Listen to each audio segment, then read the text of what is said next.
DND number 9, Circle of Life in Jesus' Name, Chapter 9. It's still April 6th, Saturday evening, Keno Estate, Crystal Cove, California. Gabe arrived at Eric's study, showered, dressed, and fed as asked. He opened the door, expecting to have to occupy what he'd come to think of as the hot seat. But it wasn't available. The room was occupied by the group he thought of simply as the men. Well, except for young Eric, Jojo, Logan, and Jake. They were the guys. The chair that usually sat right in front of Eric's desk had been pushed back to sit adjacent to the large leather sofa that was sat against the far wall, and the chair was presently occupied by Jake. Standing near Jake, almost in a semicircle around him, was Ricky, Cam, and Joey. Jeff, Master Apple, and Gabe's dad were sitting on the sofa, and sitting in one of the chairs near the front window was Justin Lee, and in the other, Jason Lee. Standing and occupying various places against the wall were Mark, Jojo, Logan, and young Eric. "Come in, Gabe," Eric said from where he sat behind his desk. "Just find an empty space or sit on the floor." Gabe moved across the room warily and sat on the floor in front of his father. Eric watched him walk. "You're limping," he stated. "Just a little sore," Gabe answered. Eric took a moment to examine Gabe's face. The little cut on his lip was a tiny bit swollen. His cheek was slightly bruised. Eric gave a slight smile. "Gabe, you did a fine job, and I think I can speak for everyone here in saying that we are all terribly proud of you." There was a murmur of agreement. "What Shelley and I had set up for you here at the house was supposed to be a giant celebration, but I'm afraid that celebration will have to be postponed, unless, of course, you want to continue it after what I have to say. And what I have to say doesn't directly have to do with you. It has to do with Jake." Jake's body straightened when he heard his name. "Though it has to do with Jake, you are the reason we've chosen to save this information until now. Before we go any further, let me say that there are times in our lives when we have opportunities or challenges. Every challenge is an opportunity." Gabe's eyes shifted to Jake. He seemed to be relaxed but alert. He reminded him of his own father. Eric looked at Jake. "I'll let your father speak now." "Jake," John said, "something happened at home." "Is Mom okay?" Jake said. "Your mother is fine. It's Lena." Jake's breathing increased. "She was at the lake and—" "Yeah, she texted me and told me she was there yesterday. I've tried to call her back, but she doesn't answer," Jake said. "Jake, she was at the lake alone, and Brett showed up." Jake was breathing hard now. He beat her up pretty badly. Jake's jaw clenched and his chest now heaved as he breathed. "And he raped her." Jake's eyes closed. The room was quiet. Ricky put a hand on one of Jake's shoulders, and Joey put his hand on the other, and Cam stood at the ready. "There are things to be grateful for," John said quickly. "The fact that she's alive being first. As unstable as the guy obviously is, he could have killed her. Why he didn't, I'm not sure, but I am grateful." Jake nodded slowly as he got his breathing under control. I have to get her home to her." "We know," Jason said. "We have a chopper standing by to get you and your family to the airstrip, ASAP. I have a jet and pilot standing by. There will be another chopper waiting in Atlanta to take you to Pine Forest." "When did this happen?" Jake asked, his voice deadly quiet. "Yesterday. She tried to call me, then texted me. I had my phone off so I wouldn't disturb the training. It must have happened right after that." John nodded. "Ty says he found her cell phone at the scene. She texted you about 11:30. The attack happened just after noon." "So you guys knew this happened, but you didn't tell Jake until just now because of me?" Gabe asked incredulously. "It was my call, and I made the decision," John said. "Your dad wanted to tell him right away and hightail it back, but I saw things differently." "Well, I agree with my dad," Gabe said. John smiled. "Let me try to explain. The event was going to be nationally televised. You couldn't drop out. There was a contract." "So? I couldn't drop out, but Jake could already be at home." John sighed. "If Jake had left, you would have wanted to know why. You would have been at least as upset as you are now.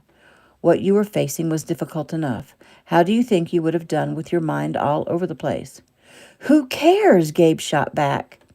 Well, I imagine the Kenos all care, especially Grandmaster Keno. They spent a lot of money sponsoring the event. It was a great honor for them to do this on your behalf, in honor of you and me, I might add. What happened to Lena happened, and there was nothing we could do to change it. So I made the call, and I stick by it. Dad's right, Jake said softly. Well, I need to correct one small point, Eric said. Money had nothing to do with this decision. We would have taken the loss, no big deal. The decision was made with your well-being in mind, Gabe. Because it was a nationally televised event and highly publicized, to drop out would have made you infamous for life. To fight poorly would also have made you infamous for life. Gabe looked down. I'm sorry. I didn't mean to be disrespectful, not to you and not to you, Master Apple. It's okay, John replied. It's a stressful situation. How did they find her? Jake asked, or who found her? No one found her. She climbed back in her car after he left her there and drove herself home. In her panic, she left her phone near the shore of the lake. Chaz and Lisa were home, thank goodness, and got her to the hospital. Jake shook his head. That's my Lena bug. So strong. He sighed. He needed to talk to her. Why hasn't she been answering her phone? How is she? Can she speak? Yes, she can speak. She hasn't answered your calls because she was briefed on our decision, but she is very much looking forward to your call now, his father said. Jake frowned. Anyone know where Brett is? And there it is, John thought. It was what they'd been waiting for. Ty put out an APB and they were able to pick him up west of Atlanta. They think he was headed out of state to go to his brother's place in Texas. So they have him. Good. I won't have to go hunting. You will let the law take care of him. Is that what you think? Ricky smiled, as did a few others in the room. He will go down, Jake. The evidence is all there. Her battered body, his DNA on her clothing and on her body and under her nails. Her blood and DNA on his clothing that he was still wearing when they picked him up. He will go down. Yes, he will, Jake said softly, the words his father had just spoken making him shudder. He looked up at Ricky, Joey, and Cam standing nearby, the situation dawning on him. So, you guys were here to restrain me if I were to, go crazy when I was told? Ricky shrugged with a smile and patted his shoulder. Or just to keep you calm. I wasn't sure how you would react, John said. It was just a precaution. Well, no offense, but if I'd wanted to go crazy, you guys couldn't have stopped me. Is that what you think? Ricky said, throwing his words back at him. Oh, that's exactly what I think. Cam chuckled. Joey snorted. The testosterone in the room surged. This could be fun, Ricky said. Oh, I have a great idea, Mark said with false enthusiasm. We could start a new challenge. We could call it the Keno Family Battle, and we will face off on each other. Just think of how much money that people would pay to see that. The hormone levels calmed, and Jake moaned. I need to call Lena. Yes, you do. And you guys need to pack your stuff and get out of here, Eric added. But I have one more thing to discuss, and then we can go. Everyone nodded, and Eric looked at Gabe. A little while ago, I spoke of challenges and opportunities. Well, when you get home, you're going to have plenty of both. This social media thing is powerful. It can be used in good ways to spread a message of light or in destructive ways. Gabe frowned. It's just a few YouTube videos, right? Eric motioned at young Eric. It's not just a few, young Eric began, and it's not just YouTube. It's Facebook, Instagram, TikTok, and a dozen other smaller sites. We're talking millions of views already. That one girl who interviewed you twice today, her name is Isla August at teenspotter.com. She has over 20 million followers. She's given you a moniker of Yum. Yum? Well, the UM part stands for ultimate male. The Y was added for obvious reasons. Gabe's face reddened. Young Eric went on. Gabe, 20 million followers. You just don't realize what that means.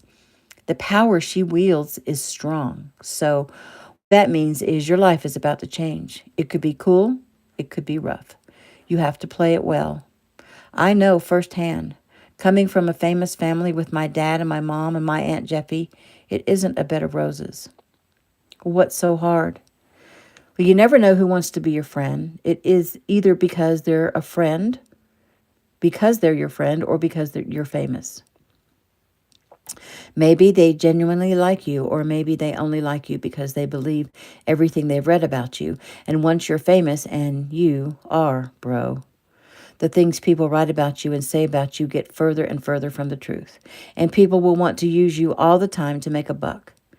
You have to find a fine line to walk, to please them, to stroke their egos a little and maintain a little bit of privacy. And that's harder than you think. At this moment, there are several paparazzi sitting outside our gate hoping to get a shot of you. Really? Yes, really, Eric sighed. Keegan, this is going to be a challenge for you. Keep your head on a swivel. I know that you know the dangers of the media. Up security at your home. Monitor the situation. Keegan nodded. Got it. Keeg, Jason said, Ameritech will take care of its own. Whatever resources you need will be available to you. Thanks, Jason. Then this meeting is adjourned. Everyone go talk to your wives. I'm sure they're curious about what's going on. New scene. Jake went up to the room he'd been staying in, his cell phone pressed to his ear. Finally, she picked up. Hello? Lena. She sniffed, and immediately the tears came. Oh, Jake, I miss you so much. Bugs, I miss you too. I'm about to be on a chopper that's taking me to the airport. I'll be home soon, hon. Hold on. I am holding on. Baby, I'm so sorry. I'm sorry for what happened. I'm sorry I wasn't there for you. I'm sorry you've had to wait on me. It wasn't my decision. The decision was explained to me, and I completely understand it and even agree with it. It's just that it's been so hard. I need you. I just need you to hold me. I will, Bugs. I'll be there in about 5.5 hours. She sighed. Just talking to you, I already feel better. And I do too. I've heard about how strong you've been. Be strong, just a little while longer. Not so strong, Jake, but I'll hold on. I love you, Jake. I know we haven't gotten that far in our relationship, and you don't have to say it back, but I just wanted you to know I love you. When when it was happening, I thought he was going to kill me. Dear Lord Jesus, Jake closed his eyes at the words she spoke. And I remember thinking I was going to die without saying those words to you, and how much I regretted that. I love you, Jake. I have, for a very long... Lena, please don't say anything else. Whatever you were about to say, I want to see your face. I want to look into your eyes when you say it. He sighed. Okay, Bugs. Look, I gotta go so that I can get home to you. Stay strong, Bugs. See you soon. Soon, she agreed. Jake ended the call and had to take a second to get his emotions under control and headed downstairs. Jojo approached Jake as everyone was saying their goodbyes. Jake, I just wanted to say I'm sorry about what's happened to Lena. I didn't even realize you two were together. Jake eyed Jojo, who was only a few months younger than he. Oh, man, I just realized you and Lena had a thing, right? Jojo shrugged. Maybe for a minute. I was about Gabe's age, and they'd come to visit when all that was happening with Granddad and Grandma being kidnapped, and I was definitely interested, but, it's kind of hard to have a thing when I live in Cali and she lives in Georgia. Listen, tell her I'm sorry for what happened to her. Jake nodded. Thanks, I will. He frowned. I also just remembered that she kissed you. Jojo smiled. Yep, and it didn't suck. But I swear I didn't kiss her back. Yeah, right. Jojo offered his hand. Really, if there's anything I can do, let me know. Thanks. They shook hands. New scene. I knew this day was coming, but I didn't think it would be so hard, Taylor Keno said to Gabe as she leaned against his chest. He bent his head and kissed her for the umpteenth time. Me neither. He looked down at her. So, this is going to be like a thing, right? She smiled. I hope so. I like it. I like you. Me too. I like you too. I got to figure out a way to get back here to see you again. I only have a few more months of school, maybe this summer. Yes, and maybe I can come see you too. That would be great, he said as he kissed her again. Gabe, don't say anything about me to the media, okay? And not to your friend you were talking to the other day. It won't be pretty if word gets out that there's anything going on between Yum and Ricky Keno's and Brianna Adams' daughter. Next thing you know, they'll have us in a long-time relationship, and we've been keeping it a secret, and I'm pregnant with your baby, and... What? She shrugged. That's how it goes. Tell me you won't say anything. I promise. He kissed her again, long and slow. Gabe, Grandmaster Keno called from the top deck. They're waiting on you. He sighed. I gotta go. He stepped back and watched her as a tear ran over her cheek. He would keep that in his mind a long time. New scene. April 7th, the wee hours of Sunday morning. Stewart home, Pine Forest, Georgia. Jake decided to text his Uncle Chaz to let him know he was on the way to the house, so that he didn't wake everyone by knocking on the door since it was almost 2 o'clock in the morning. Hey, Uncle Chaz, just a heads up, Chopper will be landing in your front pasture in about 20 minutes. Can you let me in? Front door will be open. Come in and lock it behind you, please. Will do, thanks. Brace yourself. She feels better physically, but looks pretty bad. Got it. And Jake, I know how you're feeling. Check that temper at the door. She doesn't need to feel that, and she will pick up on it. Copy that. 20 minutes later, Jake was letting himself in at the Stewart's home. He quietly locked the front door and headed for the stairs, his heart pounding in anticipation. Once upstairs, he realized he didn't know which door was Lena's. He walked silently down the hall, hoping there was something to give it away, like a name or something pink, though pink could be Erlen's. And then he saw a sticker on a door, a horse. Had to be her. He slowly turned the knob and opened the door and peeked in. There was a queen-size bed against the left wall, but there was no one in it. Then he saw her, sitting in the window seat. She turned. He couldn't see her very well in the dark, but the moonlight coming through the window was enough to make him realize that Lena had taken a severe beating. Check the temper, he reminded himself. Jake, she whispered. Yes, sweetheart, it's me.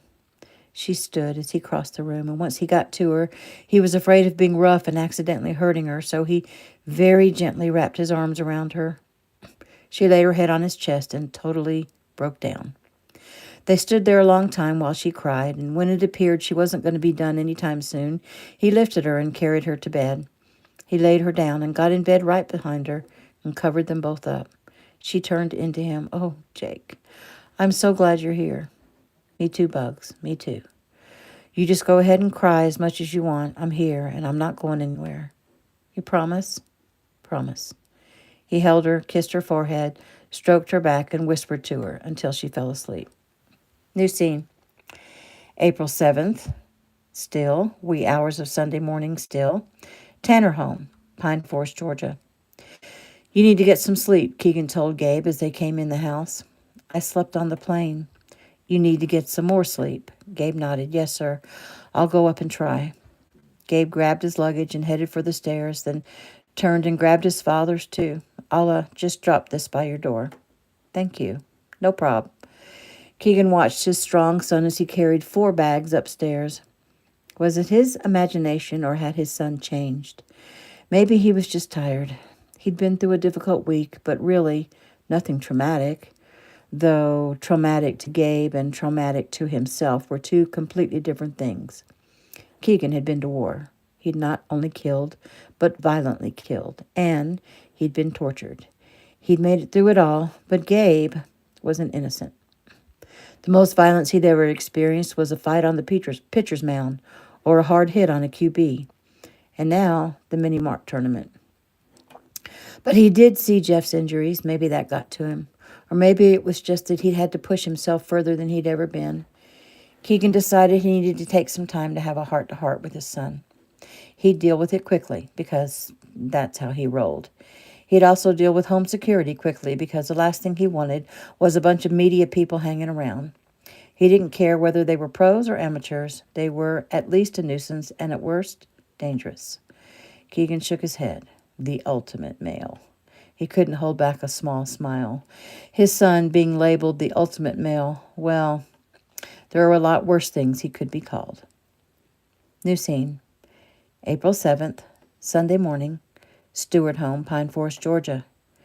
Jake woke to fingers softly touching his face. His eyes opened and he immediately felt his temper rise. The desire to tear Brett's heart out of his chest was strong. He pushed it down and pasted a smile on his face. Good morning, he whispered. Hey. She ran a finger down his nose and back up and across his forehead. What are you doing? I'm making sure you're real and not just a figment of my imagination. I'm really here. How are you, feeling? She sighed. I thought once you got here I'd miraculously be all better, but I'm not. It's not even been 48 hours. Give it time. She was silent. Bugs? Yep. Do you want to talk about what happened?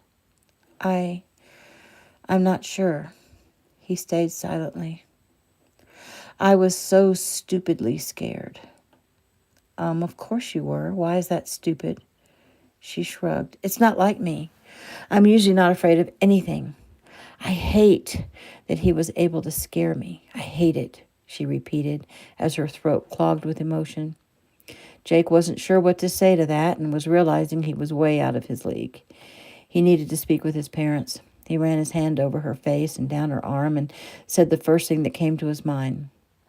Even hardened Marines get scared when they're facing life and death situations. She looked into his eyes and then sat up. Where are you going? To the bathroom. Oh. He threw the covers off and moved out of her way and watched her go. She was limping slightly. Her hair had been braided into one long tail. She wore purple pajama bottoms and a gray T-shirt with a Southeast Equestrians logo on the back. When she didn't come right back, he went down the hall to find another bathroom to use himself. But when he got back to her bedroom and she still wasn't out of her bathroom, he knocked softly on the bathroom door. Bugs? She didn't answer. He could hear the shower running. So he went ahead and pulled on his socks and shoes, and he left his bags downstairs near the front door, and he ran down to retrieve them. He could hear someone in the kitchen and figured it was his Aunt Lisa, but he didn't take time to speak right now. Back in Lena's room, he dug through his stuff, pulled out his toothbrush and deodorant, and went back to the hall bathroom to clean up. When he got back to the room and Lena still wasn't out of the bathroom, he got concerned. He turned the knob and peeked in to make sure she was okay. But she definitely wasn't. She was still in her pajamas, crouching in the corner of the shower, her head on her knees, sobbing. Oh, baby, he muttered. He quickly turned off the freezing cold water, grabbed a towel and wrapped it around her. Scooping her up into his arms, he walked her to the bed and placed her gently on it. Her teeth were chattering, and she needed to get dry, and he ran down the stairs to the kitchen. Aunt Lisa, he said urgently, Lena needs your help. She followed him upstairs to Lena's room, and he watched as Lena's mom took over. She looked back up at him. Chaz is taking care of the horses. Can you go help him? He nodded and quickly left the room. New scene. Same day. Tanner house. Gabe came down the back stairs into the kitchen. He stopped on the next to the last step and just watched. His beautiful, Grammy-winning mom was singing as she made his favorite breakfast, pancakes and bacon. His 2-year-old sister Iris was in her high chair. The older sisters were closest in age to him at 22.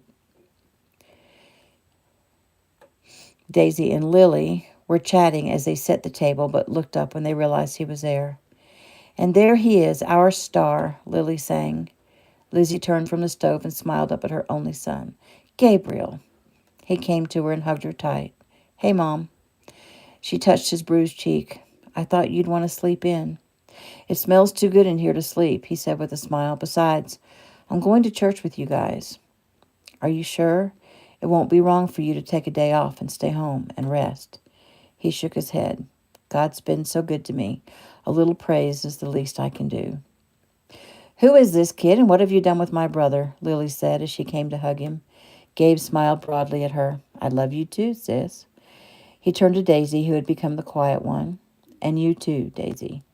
He'd been told that a very long time ago Lily was so shy she could barely speak to anyone, and Daisy used to talk for her. Somewhere along the line, they'd done a reversal, and now Daisy is the one who's quiet and reserved. Man, oh man, little bro, did you kick butt. We are all so terribly proud of you, Lily gushed. He blushed. Thanks.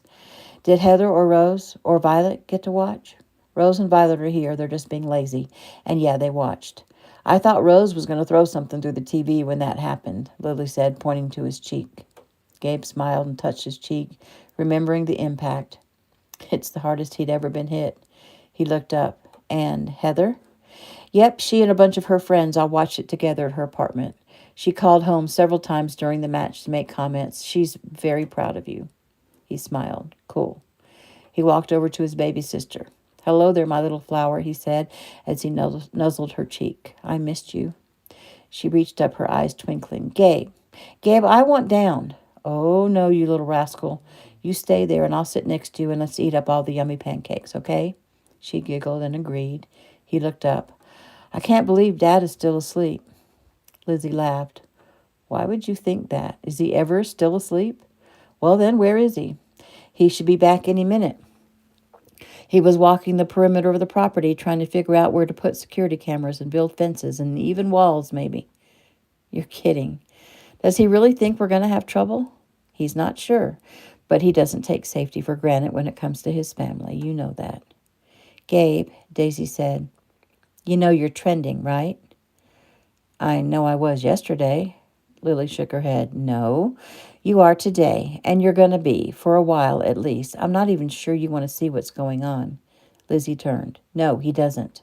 Not now, anyway. Go call your sisters. Breakfast is ready, and then we got to get ready for church. 2 hours later, as Gabe sat in church, he had that feeling again, the one he'd felt when Grandmaster Keno had laid hands on him and blessed him. His body felt like a warm light moved through him. It made him feel like he was slightly vibrating, and it made him feel emotional, like when his father hugged him. Because that's what's happening, Gabe, not only your earthly father, but your heavenly Father.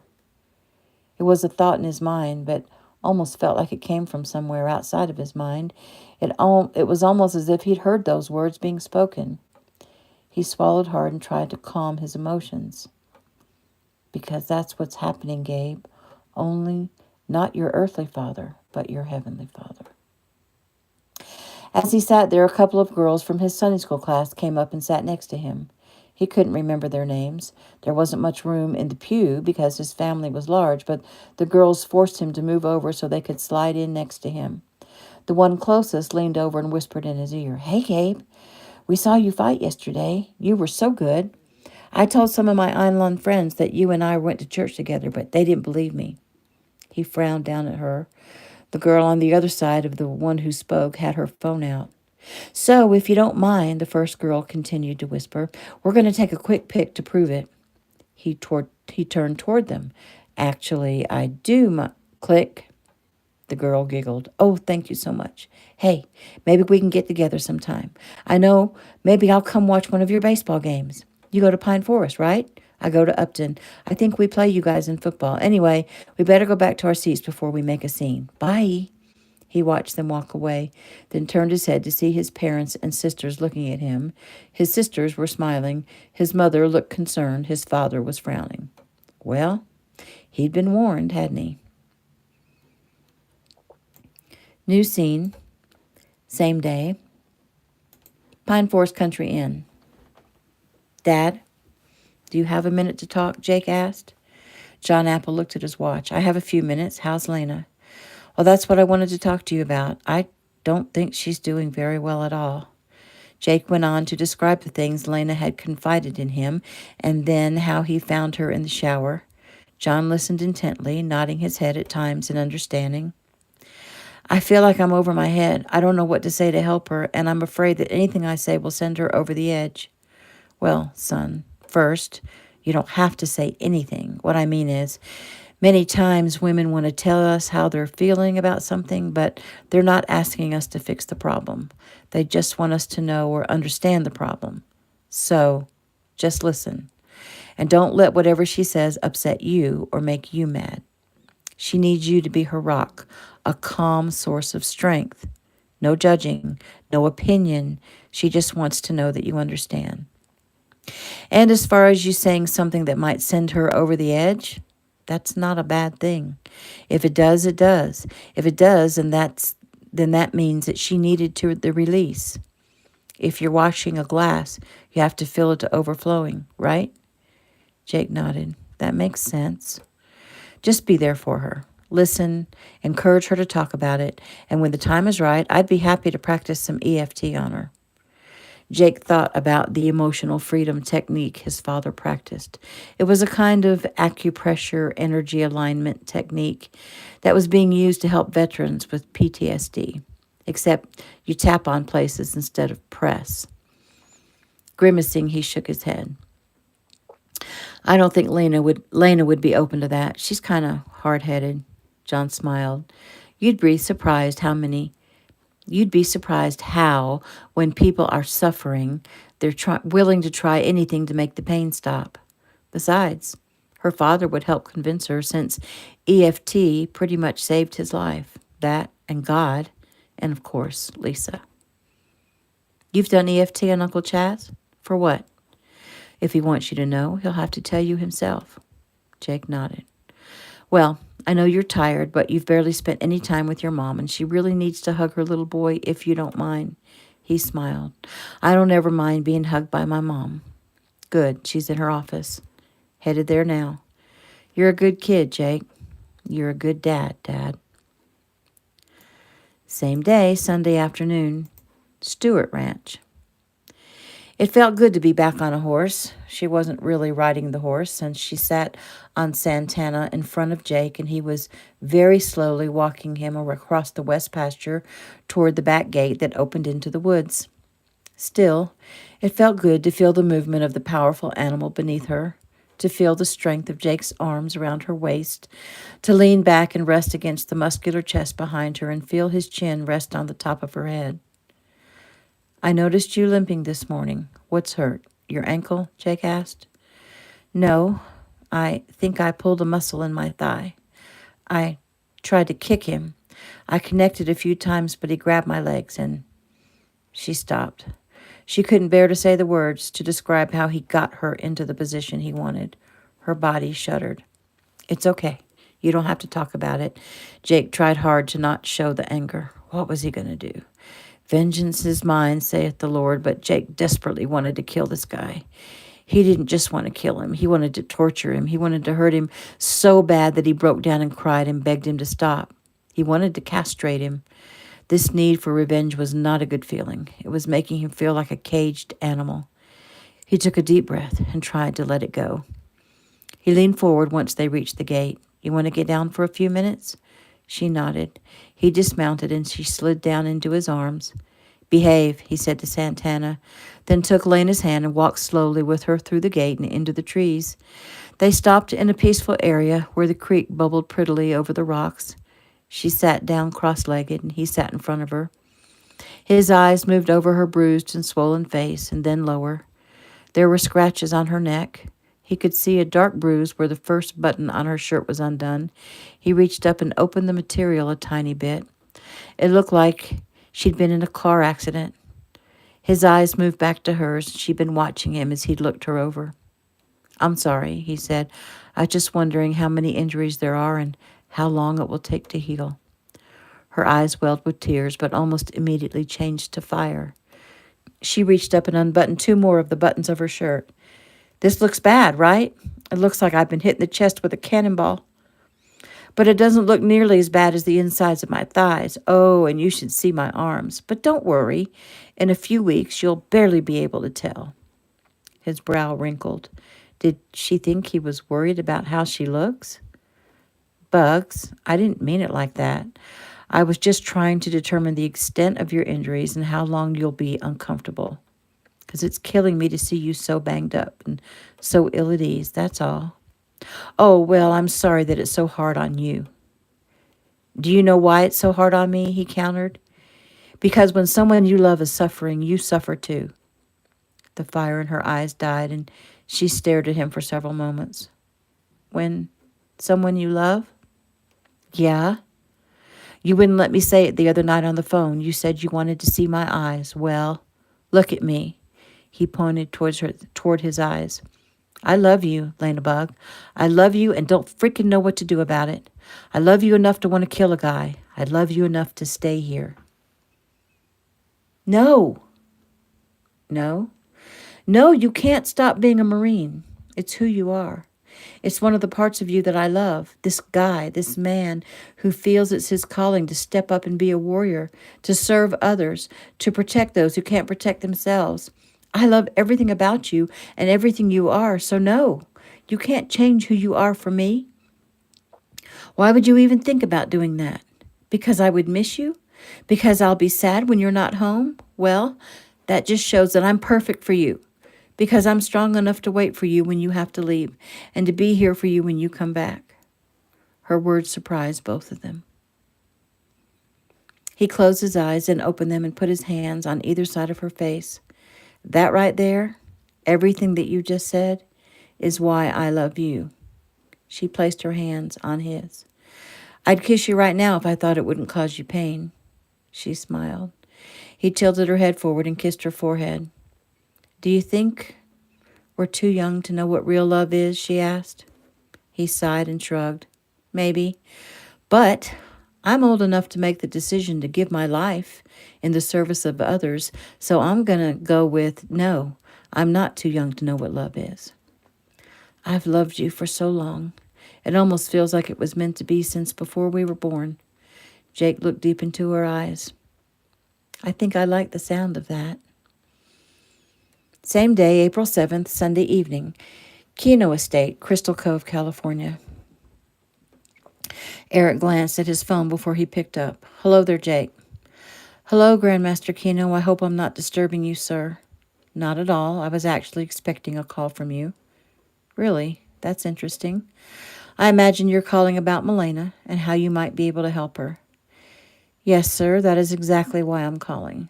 I've already spoken to my father, but I thought I would get your take on things, too. What did John say? Well, he pretty much told me to listen to her, to stay calm, to not try to fix things, but just let her know I understand what she's feeling. That's good. He's exactly right. But how can you listen to her if she's pretty much not speaking, right? Exactly. Well, in order for her to heal, she needs to be able to talk about it, about every single thing that happened, every single thing she went through. I don't think she wants to relive it. Of course she doesn't, because that is a painful thing to do. But when someone is traumatized, we need to learn to not push the experience away. That will only prolong the pain. Forget what you may have heard about safe spaces. People who need to heal need to experience what happened to them fully, wallow in the pain and sorrow of it. Really feel it. Really be mindful of all the ways it makes them feel. And then, only then, can they let it go and be done with it. If they push it away first and just never talk about it, it will fester and grow. Talking about it, reliving it, is like lancing a festering wound. Better to lance it than to wait for it to explode. You said they have to experience fully what happened to them, but didn't they already do that the first time around? No. First time around, they were in shock. They were not mindful of what they were feeling or thinking or experiencing. So the point of all this is you have to get her to talk about it. That's how she'll become mindful. Well, how can I do that? Ask her specific questions. Well, I hate to sound like an idiot, but what kind of questions? Jake, you don't sound like an idiot. You sound like a young man who cares very deeply for a young lady. I do, but I don't know what to ask her. What time of day was it? What were you thinking when you saw him approach? When he left you, what was the first thing you did? Was there a time when you reconciled yourself to the fact that it was going to happen and there was nothing you could do about it? Did he speak to you? Did he say anything to you during or after he raped you? And yes, use that word. Don't shy away from it because that is what happened to her, and using that word will help her to wallow. Well, those sound like some volatile questions. There is no way to soften what took place. The guy didn't gently rape her. If you don't feel equipped to do this, and I totally understand that, I can recommend someone to you for her to see. Someone I trust in your general area. Well, I want to try to help her. I had a feeling you would say that, but Jake, your father is a healer. Yes, I know, and we've spoken about him helping Lena. I'm just trying to seek help from every corner. Well, I commend you on your effort. Jake was silent a second. I'm sensing you have something else you want to discuss, Eric added. Jake sighed. I guess it's something about me. I'm almost ashamed to tell you, but it's becoming a serious problem. He stopped there. After a minute, Eric asked, did you want me to guess what it is? Jake gave a short laugh. Could you do that? Probably. Really? I'll play. What am I struggling with? A need for vengeance. Wow. Not bad for an old man, huh? I have never thought of you as an old man, but yeah, you're almost right on. Almost. I would say it's more like I'm struggling with wanting to kill a man, and I used the word man lightly. So, how did you know? My wife was raped. Twice. And assaulted several times. Silence. I am so sorry. I had no idea. Well, we don't dwell on it.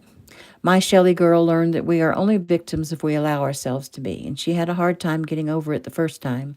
But she finally learned that we don't have to let what happens to us decide how the rest of our life will be. We don't have to play the victim for the rest of our lives. So, Jake, don't let Lena fall into victimhood. Yes, sir. May I ask you a question? Of course. What happened to the guy who raped her? Well, the first guy never got caught. Some of the police officers actually made her feel like they didn't really believe her. Even worse, her husband at the time led her to believe that he wasn't sure he believed her either. Do you believe her? Well, I think the description of what took place is something she couldn't have made up, and the trauma she had to overcome was definitely real. She's such a good lady. She is that. So what happened to the second guy? Did he get caught? He got dead. How did he die? I killed him. Silence again. And then, well, I have to say, I did not expect that. Well, I'm sorry if it disappoints you. You mean makes me disappointed in you? Never. It only makes me see another dimension of you. I've heard you say that a warrior like my dad sometimes has to do the hard things, things no one else wants to do. I see that you aren't just saying words. So, the Marine in me wants to know, if you don't mind me asking, did you shoot him? No. I killed him with a knife. Wow. Again, I did not expect that. How did I not know this? Well, we don't dwell on it. Your father knows the story. How old was Ricky when it all went down? He was 22. It was a bad time. The man did terrible things to my wife. I was shackled nearby and was made to watch the whole thing. He paused and drew a deep breath. He tortured her. He tried to get her to kill herself, and she almost did, which meant she almost killed our Jeffy because Shelley was pregnant. But God spoke to her and told her to not give up, and she listened. God spoke to her? He did. He will speak to us all. We only have to get in tune and listen. We have to build a relationship through prayer. If one never speaks with their Father, how would they know His voice when He speaks? Well, I'm trying. I know you are. Try praying with the woman you love. It's a beautiful thing. I will do that, sir. If you don't mind, the warrior in me wants to know, how did you come to kill the guy with the knife if you were shackled? Well, I was able to get my legs free, and I used them to pull him off of her, and she ran, and the guy went after her, and Ricky, Justin, and Jason came and freed me, and we chased him down, and I came upon him about to slit her throat, and I threw the knife and hit him in the heart. How far away were you? About 20 feet. You hit him right in the heart from 20 feet? That's incredible. Eric sighed. I'm good with a knife. And I think God helped my aim. You know, I usually don't talk about this. I try not to dwell on dark things, but I'm telling you all this is to say that with all this man did to my wife, it was still a difficult thing to kill a man as much as he needed killing. I didn't see a way out of it. It was his life or hers. I chose well and did what I had to do. Of course, there's much more to it than that. Many more things happened. Speaking in retrospect, though, if there was some way I could have kept from killing him, I would have. But sometimes we have to do hard things. There's evil in the world, Jake. It goes after those with the light of Christ and tries to put out their light. As you said, you've heard me say, that's why God has sent his warriors, men like you and I and your father, to do the hard things. However, now listen carefully. Those hard things may include staying in control and allowing justice to prevail. I admit, I myself struggled with it. I wanted to hurt him. 8 months before he raped her, he beat her almost to death, and it was bad, and I wanted to kill him. I did. But I was reminded by her and others that I loved that me going to prison would hurt her just as much. Why did this guy have it in for Mrs. Keno? Longer story for another day. Bottom line, we are only victims if we allow ourselves to be. And vengeance is mine, saith the Lord. Get her to talk about it, stay in love, and do it all in Jesus' name. Thank you, Grandmaster Keno. You are most welcome. And that is the end of chapter 9.